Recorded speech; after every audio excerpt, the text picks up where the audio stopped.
Hello guys, നോക്കൂ, ഞാനൊരു തേങ്ങാ ബെന്ന് കഴിക്കാൻ പൂതിയായിട്ട് പറഞ്ഞയച്ചതാണ് ഒരാൾ കടയ്ക്ക്. എന്നിട്ട് വാങ്ങി വന്ന ബെന്നൊക്കെ പനിക്കുമ്പോൾ തിന്നണത്.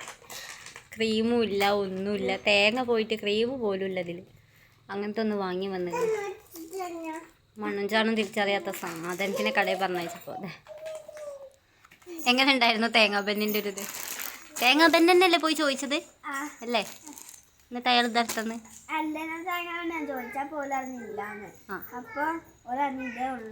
അപ്പൊ ഇത് വാങ്ങിക്കണ്ടിട്ട് പോകുന്നത്. ഇതിലെന്താ ഉള്ളത്? ഇതിലൊന്നുമില്ല.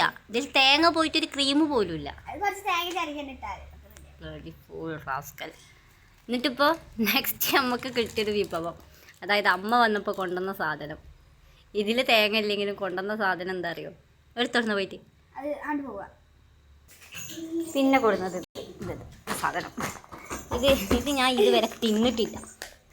ഇതെന്താ സാധനം എന്നറിയില്ല, പക്ഷെ ഇതിൻ്റെ പേരെന്താ അറിയോ? ഓക്കെ, തേങ്ങാ ബിസ്ക്കറ്റ്. തിന്നൂടാണ്ട് തേങ്ങാ ബിസ്ക്കറ്റാണത്. തേങ്ങാ ബെന്നിന് പറഞ്ഞയച്ചിട്ട് നമുക്ക് കിട്ടിയത് തേങ്ങാ ബിസ്ക്കറ്റാണ്. അപ്പോൾ